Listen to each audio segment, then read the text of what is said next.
Hello friends, welcome to Tanzeem studio. वक्फ संशोधन विधेयक 2024 पर समाजवादी पार्टी के सांसद इकरा मुनव्वर हसन ने कहा, यह एक पुरानी धर्मार्थ संस्था है। हमें यह समझने की जरूरत है कि वक्फ की संपत्तियां कैसे दी जाती हैं। अगर मैं आपको दान के रूप में कुछ दे रहा हूं, लेकिन कोई तीसरा व्यक्ति या जिला मजिस्ट्रेट आकर आपको बताता है कि आप इसका उपयोग कैसे करने जा रहे हैं, तो इससे किसी की मदद नहीं होने वाली है। यह सिर्फ एक हस्तक्षेप है। सरकार यूपी में अपनी विफलता का बदला लेने की कोशिश कर रही है, इसीलिए अल्पसंख्यकों पर हमला किया जा रहा है। यह संविधान पर भी हमला है। Thank you for watching.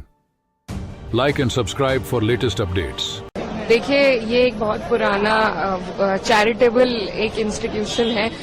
वक्फ की जो जमीन है वो कैसे दी जाती है, सबसे पहले ये समझने की जरूरत है। अगर मैं आपको कुछ दे रही हूँ, उसमें कोई तीसरा इंसान, मैं आपको अपनी चैरिटी अपने मन के हिसाब से आपको कुछ दे रही हूँ, उसमें कोई दूसरा इंसान आपको आके बताए कि आप उसका किस तरीके से इस्तेमाल कर सकते हैं, और सारी की सारी जो पावर्स है वो आप अगर जिला अधिकारी को दे देंगे, तो उसमें I don't think it helps anybody and we are totally against it. ये सिर्फ इंटरफेरेंस है, क्योंकि ये सरकार जिस तरीके से इनको मैंडेट मिला है और यूपी में जितनी बड़ी हार मिली है, उसी का बदला लेने के लिए सबसे पहले माइनॉरिटीज पर अटैक होता है। और मुझे लगता है अगर इसी तरीके से अटैक हुआ, it's not just an attack on minorities but also on the constitution, on article 14, article 25, article 26, it's a direct attack. So and it is not just for Muslims. I think all the minorities in the country need to be aware of this government's intent, of their intent to interfere with one's